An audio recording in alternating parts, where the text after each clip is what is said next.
All right, early morning recording session with Ricky. Late, not so late night recording session on Ricky's end. All right. Only 12 days to go before the talk. Yikes. Yeah. Yes. Okay. Okay. So, Okay. firstly is why travel. Secondly would be how to travel as a digital nomad. So I've been debating how to travel or why travel. Then I was thinking of like, can everyone travel? Then should everyone travel? And then I was going to focus on my niche, which is travel with young kids. Mm-hmm. And then I was thinking also about the impact of travel. So like, not why or how, but the impact of travel. Like, how does travel change the world? The impact, and that's connected to the theme, which is utopia, right? Yeah. How to utopia. So as you can see, I feel even more confused than I did the last time we did this mind map. Yeah. Well, so you open to thoughts here. I am open to your wisdom and suggestions and direction. We got a little bit of wisdom. So, I mean, this is interesting to me, Ricky, because it just kind of further underscores how all of us, myself included, we want to get away from the transparency and talking about us, and we want to talk about this theory or philosophy or egalitarian thing. We just naturally want to gravitate towards that. Just really, really big picture perspective that I have, and you don't have, because you've been working on this and you've been working on this. Yes. And you've also, if I can mention this, it sounds like you've had a couple of reschedules, so you haven't even really been able to connect with the team. And this is a first-time team, so it's debatable whether they're going to have a whole lot of really seasoned advice for you. So I'm just going to tell you, just based on what the conversations we had, what is your brand? So the Ricky Shetty brand is family travel with young kids, digital nomad family travel with young kids. So that's what I'm known for, daddy blogger, digital nomad, right? So digital nomad travel with young kids. Yeah, and you have this great transparent talk about being a domesticated dad, the backstory. You're going to be talking to people in the room. Yes. You're not going to be on the street corner with people. Is the grinding the coffee here? Is it too bad to hear? That's fine. I can hear it. Don't worry about that, Brian. So I'll let you know. If it's too bad. Right now, it's okay. This is a democratic stage, but it's not a egalitarian. It's not a democratized. It's a democratized stage. You earn the right to be up there. It's a meritocracy. It's not necessarily the place where you solve all the problems of the world. And for the people who are in the room that day, they can afford to buy a ticket. They can probably afford to travel. And they're probably in a similar situation as you when you were living in Vancouver, and you had the mortgage, you had the bills, you were overwhelmed, but you had agency to really decide to make some dramatic changes in your life. And now you're traveling to every country on the planet with your family, which is really your unique thing. And you're right, the people who are, living in the average neighborhood where you're living right now, they're not going to be able to do that, but those aren't the people in the room.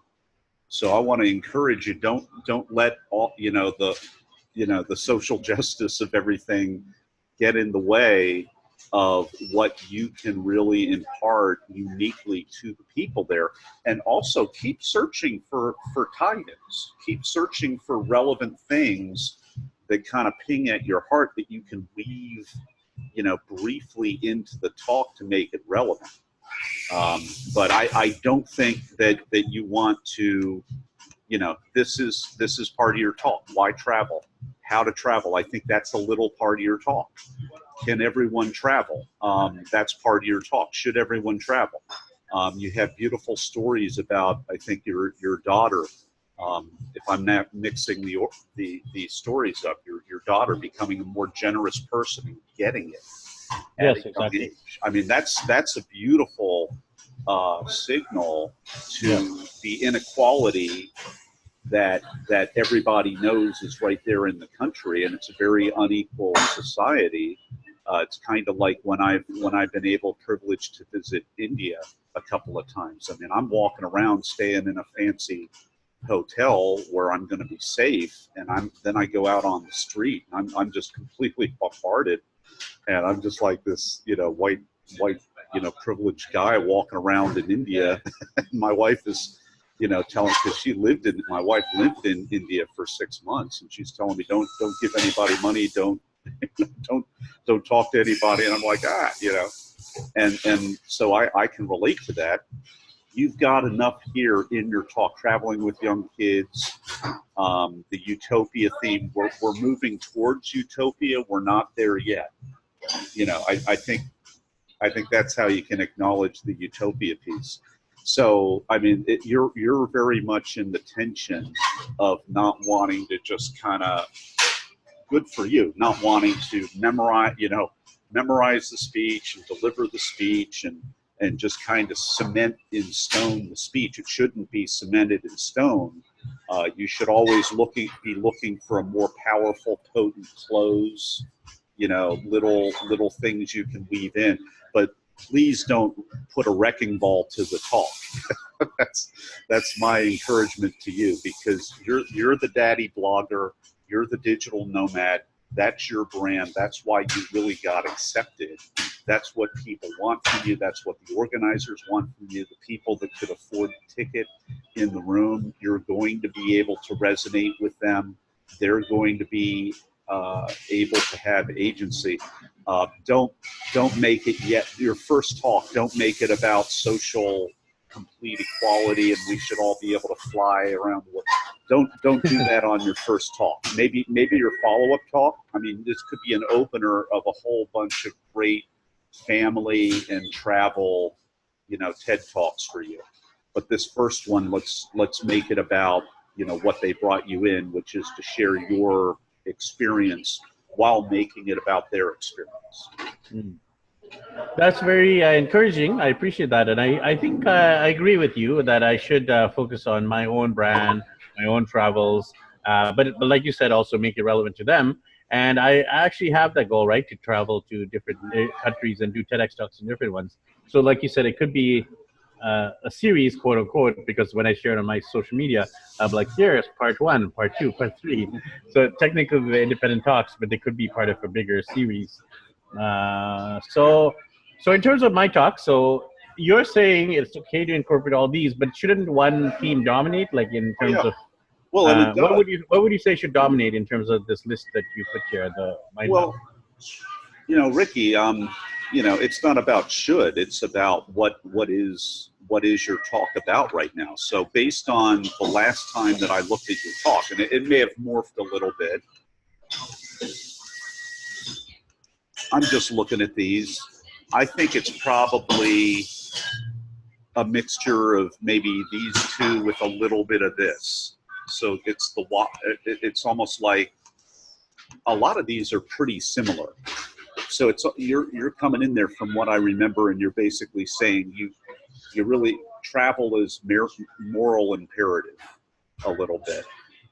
We talked about this last time. Go Yeah, into we did. all the world. Yes, We're exactly. taking the words of Christ and kind of tweaking it a little bit for this. I'm a heretic. I'm a heretic. Yeah. Well, if you said that in the Baptist church I grew up in, they would throw stones at you because it was for the purpose of preaching at people. Yeah. But I think it's a nice tie-in. I mean, go into all the world and make the world a better place. I mean, that's watered down, but that's great for a TEDx, especially when you put teeth on it and say, as the digital nomad, I'm on a mission. I've already taken my family to 8 countries, and we only have another 160 to go. And we're on a mission. And my daughter, is selling her stuff and giving them to kids so that to fund our trip. And I'm learning how to save, sell, and serve in order to get where I'm going. And I'm inspiring people that inspired me, Frank. Yeah. I was listening to the replay of our conversation the other day. I mean, you really do. You have to save, you have to serve, and I know that's the third one, but you also have to sell. You got to sell, and you gotta go over the line and polarize people by asking them, to buy for something transformative that you have to give them. You got to buy, or else it's not gonna happen. So that really impacted me. You talking about that? Okay, so good to hear. Your framework is sound. It's already making an impact on me, and I think that's the tension that and I'll bring Jen into it because I think you two have a talk on the same weekend. Jen Ruiz, who I talked with, I think you're given a talk on the same day, different sides of the world, and that's going to be that's always the temptation that we have. It's like we got this talk, we're practicing the talk, we learned to talk, and then all of a sudden, this happens to all of us. It's like, is it really that neat anymore? Or, oh, it's just so boring. It's the curse of knowledge. You're an expert in your talk. So every time on Be the Talk podcast that I bring an actor or a director or someone in the stage or acting, performing arts, they always bring up this thing about, who's your favorite singer? Who's your favorite pop singer? I like Bruno Mars. Bruno Mars gets out on stage. He's singing, You Make Me Feel Like, or whatever that song is. Just the way you are. Just the way you are. So he's going to sing that. How many times has he sang that back to back multiple times a day in front of an audience? The last 7 or 8 years since it came out, was that 2,500 times?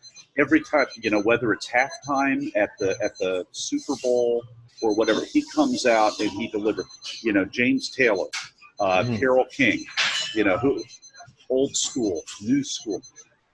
Any actor got their lines, and they have to internalize those lines, and then they have to be present and interact with whatever's going on, connect with that audience, and deliver same memorized lines. And that's what every one of them says. You're not necessarily an actor, so that may not be the way that you prepare. But I think it's really important for all of us to realize, why do they say that? It's because the lines get old. And our job is to find a way to keep them fresh by being real and present. So that's my advice and challenge to you, my friend. I mean, you've already got your main themes right here on the page. You want to do little tweaks. You want to keep the big picture. This is not for the public. This is not open to the public. These are people that are paying probably the equivalent of, $50 American or $30 American, enough that they're elite people in the room. The YouTube audience in Canada, the YouTube audience in the United States, you want this to be relevant to them. Yes. So, doing a talk, your first talk that pivots from this amazing brand and really what you're embodying, and then you as the guru, not being the guru, but saying, I'm really a guide, and let's make this about you and your next trip, and what are the baby steps you can do to do what I did, save, sell, and serve. You pivoting over to them is really going to make it happen. By the way, I changed the 3 S's to the 3 I's. Oh, so I see that. Yeah, identity, income, impact. Because I feel that the 3 S's were good. They were good, and I still use the S's, but I feel they weren't powerful as figuring out your identity, figuring out the income, and figuring out the impact. So the identity is the question of who are you and what are your priorities? Like, is travel a priority? If it is, you'll figure it out. So the identity question. The income is obviously the making money online question.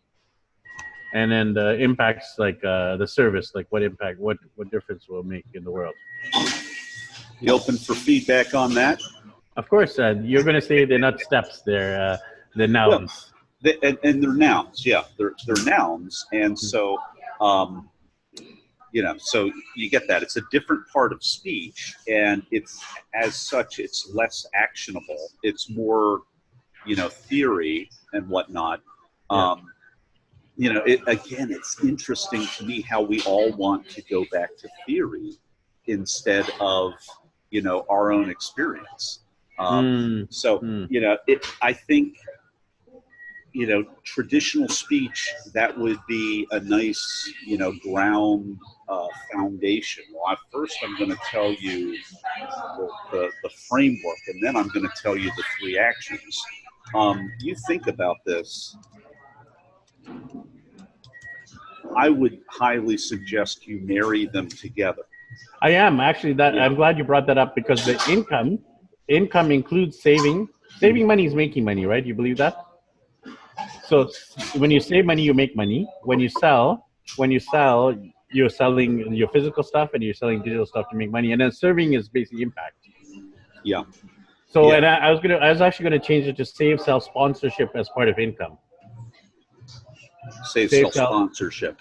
Yeah, save, sell, get sponsors, right? And then serving and impact are basically synonyms. Serving and impact, yeah. Serving and impact, yeah. So I was just gonna say save, sell, sponsors. Yeah. I mean, Which one do you like better, the 3 I's or the 3 S's? Well, I would suggest you marry them. Okay. I would suggest you marry them, but I mean, you're adding boxcars to the train a little bit. Just be aware that you're doing that. You've got the full allotted time that you have. Yeah. Just be aware that you're doing that. I think here's the trade-off though. Save, sell, and serve. I can remember that. Identity, income, impact. Those are nouns. Those are less actionable. You're giving me 6 things instead of 3. Yeah. Right there. So, just be aware of the dynamics. The more things you're throwing, the less takeaways I have. Yeah. I'm just looking at that.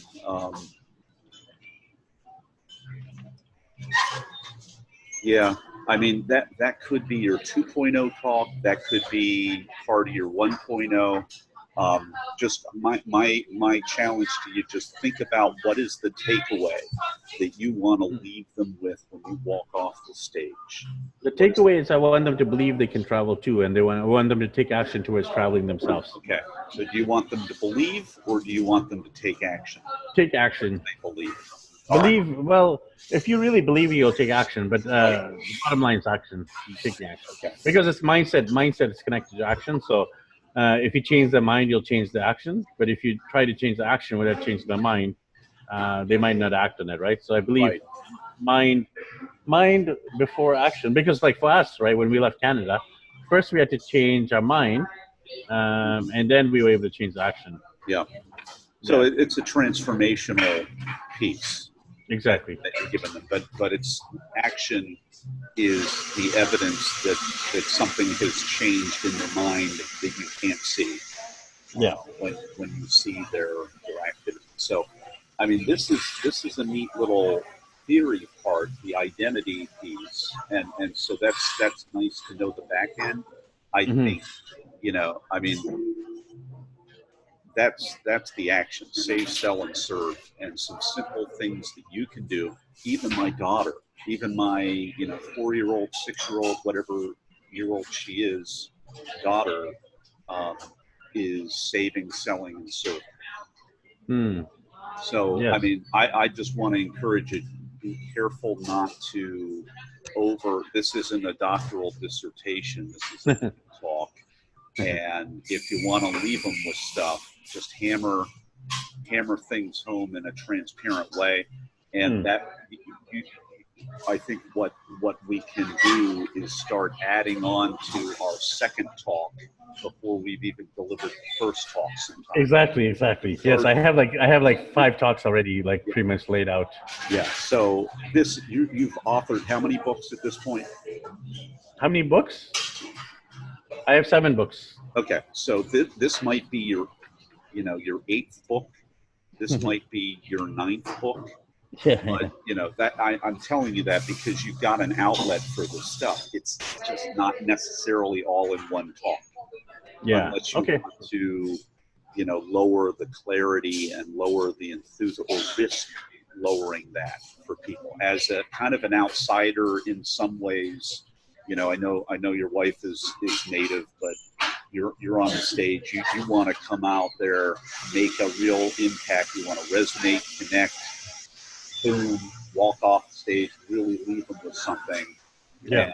and have some clear image in their mind. So, Yeah. a lot of what you're getting, it could be for the next book or the next 2 books down the line, Yeah. instead of delivering it in a 18-minute format talk. Yeah. Is that helpful? Any of that resonate? Just a few thoughts. Yeah. Yeah. So, what I'm confused of still is should I just skip? Should I just not use the identity income impact?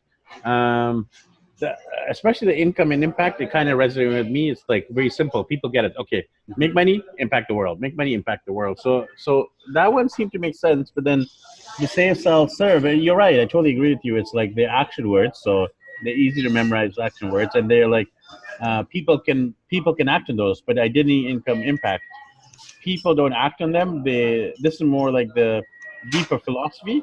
So identity, income, impacts philosophy, and save, sell, service is more like practicality, right? So one's Right. philosophy, one's practicality. Well, One's theory, one's practice.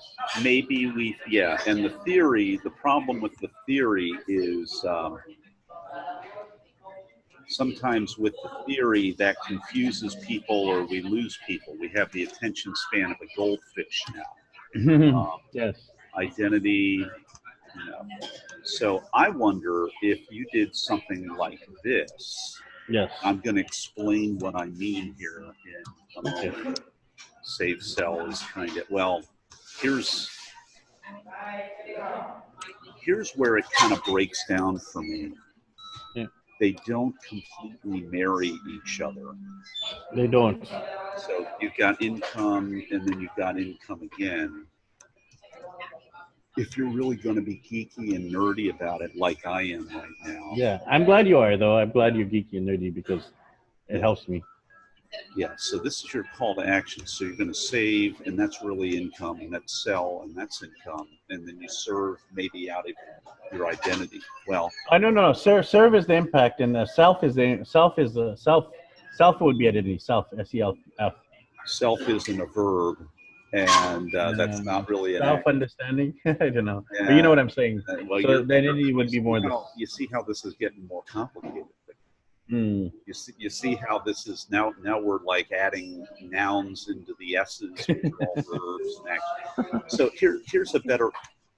I've made it work here. You see this here? Mm-hmm. So this is a little tricky here, Ricky, because income, serving. So we've added like a fourth tier, and we've made them all marry. Here's what I would say. Here's what I'm originally thinking that still works for you. Okay. You open for this? Okay. Yeah. Please do. Please. Yeah. That's why we're having the call. I'm open to what you're saying. Yeah. So, save, sell, serve. So I bolded these: save, sell, serve. People, I mean, you just get it. If you really want to explain it just a little bit, explain it verbally using the word income, and you can throw the income word in as an explanation, but don't make a framework out of the eyes. Don't confuse the framework with the eyes. Sell. Hey, that's going to help with your income too. Now we want to serve. And that's what we do to make an impact, and that's what we do because of who we are as Filipinos or as global citizens or whatever you want to do to inspire. But the framework, is it the I's or the S's? It's the S's. Save, sell, serve. Okay, I like it. I like the S's. That makes sense? Yes. Because if you, hey, this is a cool verb framework and this is a noun framework that you know, and then you're gonna, and it's too much. I think I could just skip the I's. I mean, like the I's, I could just say like when I'm saying saving is the income, and then serving is the impact we make. But I don't need to say it as a framework. I can just use them as synonyms. Synonyms. Yeah. And the identity, I don't think the identity one is. I mean, it's important, but I'm not sure if it fits this framework. So we could just take that out, right? Okay. Well, So then we just have income and impact. And that's that beautiful little cheesy Brendan Burchard thing that he does with the influence, impact, income. You know, influence and impact are kind of similar, right? Yeah, but there's this whole Brendan Burchard thing of 7 I words that he does that. Okay. Influence, impact, income, identity. Okay. Yeah, but maybe I got it from. I don't know if I got it from Brendan Burchard. I thought I was being original. Everybody's using that, but this is beautiful because it's in income and impact. So this whole piece right here, Ricky, that's for the book. If you really want to explain it, and I know you do, and you should, that goes in a book or that goes in a blog post. You say, let's go deeper into my talk, the things that I were not able to say, and you can write that out or publish it in an ebook or whatever. Keep this as the real thrust of your verbal message. Okay. Verbally, the ones that want to go behind the talk in the blog post, you can flesh out the I's, you know, to your heart's content. But in a short form, 15-minute talk, you know, don't confuse it. Yeah, that's good. That's good. Okay, I like. We're on the same page, Nathan. Good deal, man. Okay. Awesome. Well, hey, anything else?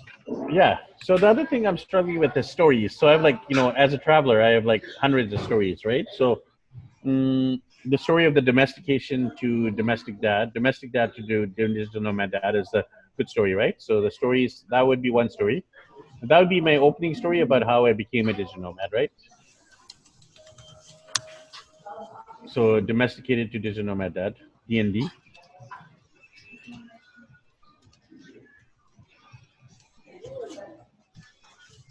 I call it DND, digital nomad dad.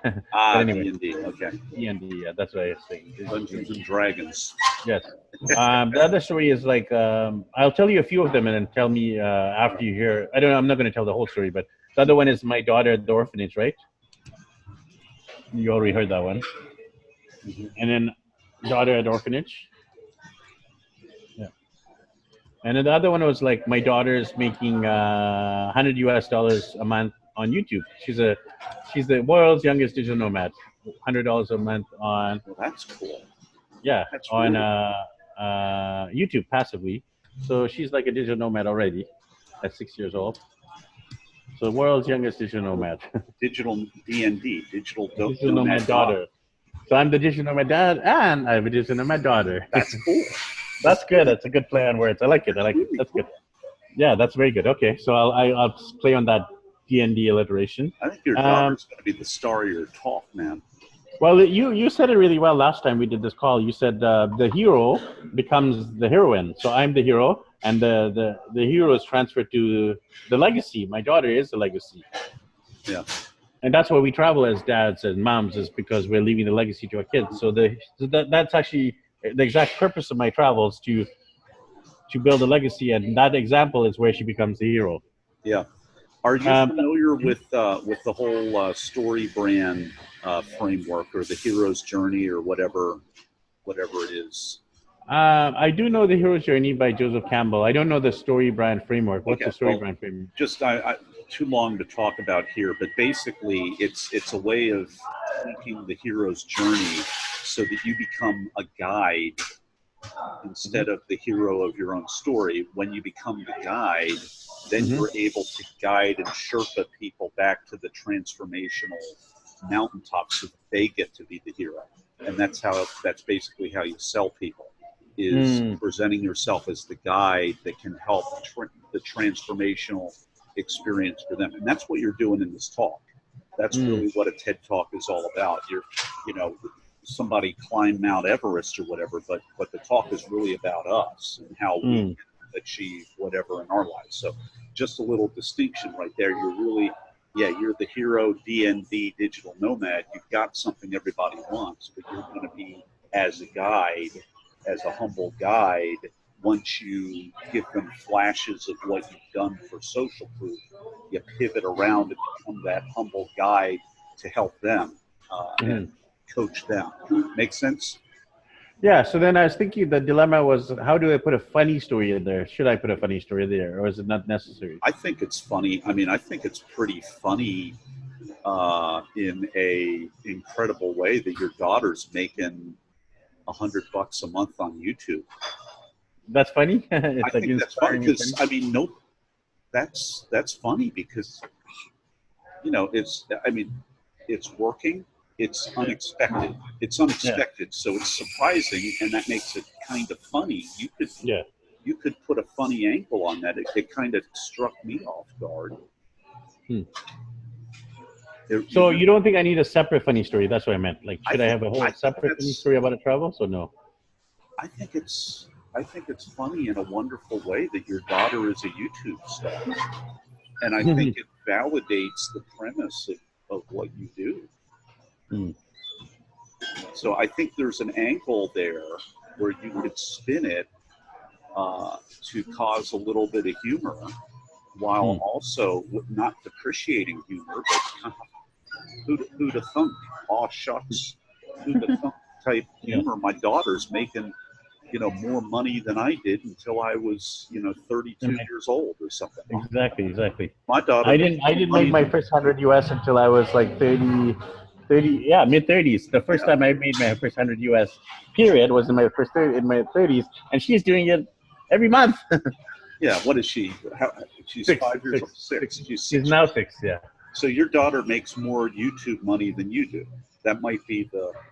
Yeah. Well, technically it's our channel, right? It's not. It's like.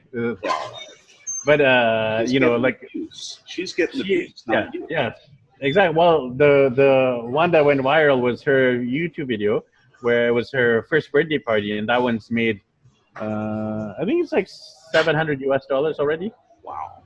Yeah, just her video. Yeah. So anyway, that's relevant humor. Okay. I mean, nobody else has a story like that, and I think if you offer it, you offer it up. You're like, I just wanted to save, sell, and serve. When I was scraping nickels together back in Vancouver, trying to sell my house and disentangle my very complicated, expensive life, I had no idea that my daughter's first birthday party my daughter would become a YouTube star and be able to have. And it's not about becoming a YouTube star. It's not about that. It's what do you use your platform for? Yeah, impact.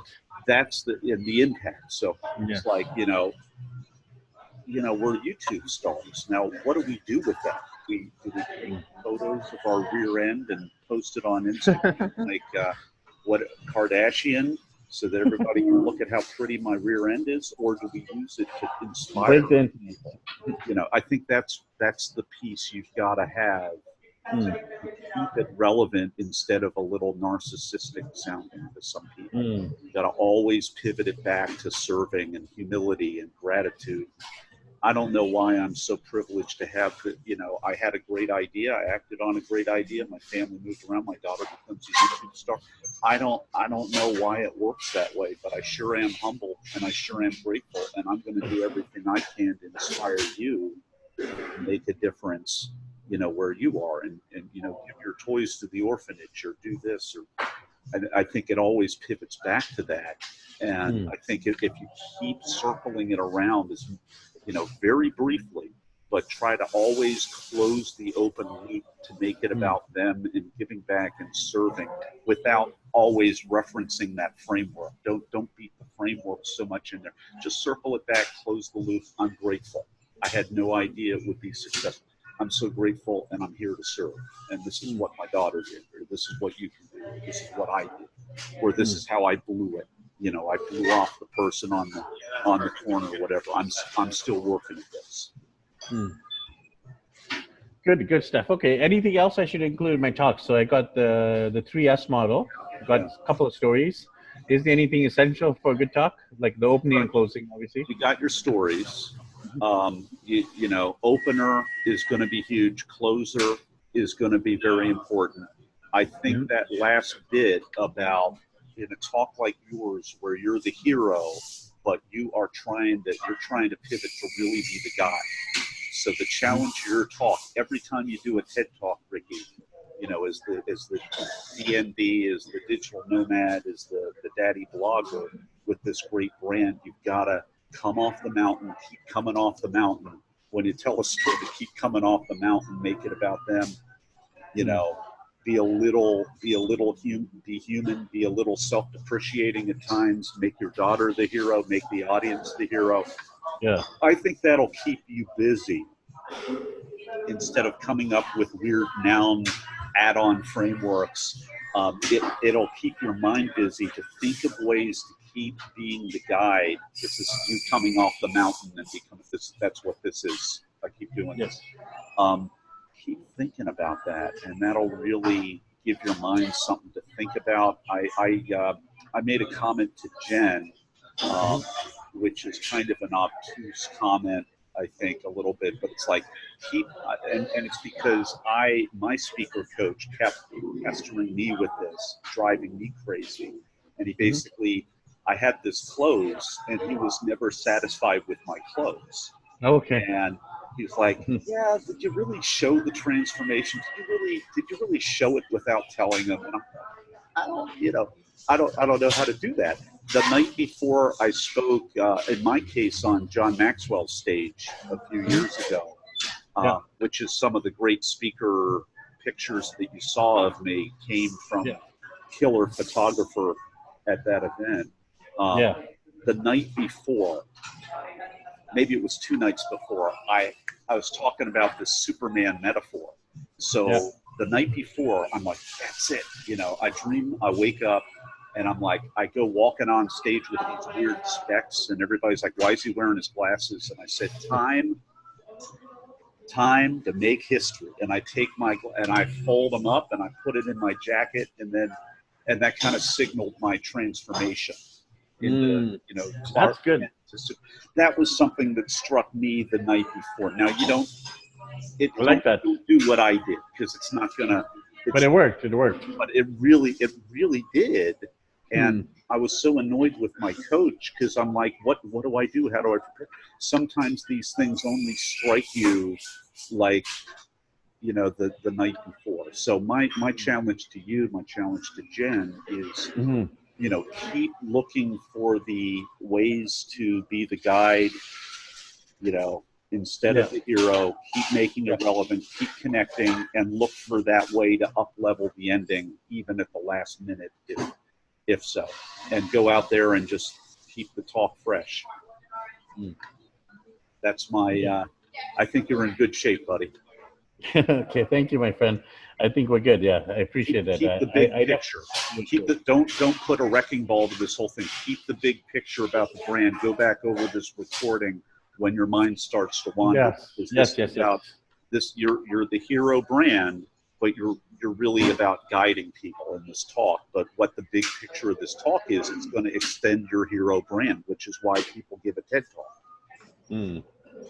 Good point. Yes. Whew, okay, that's good. I feel much more reassured. Thank you.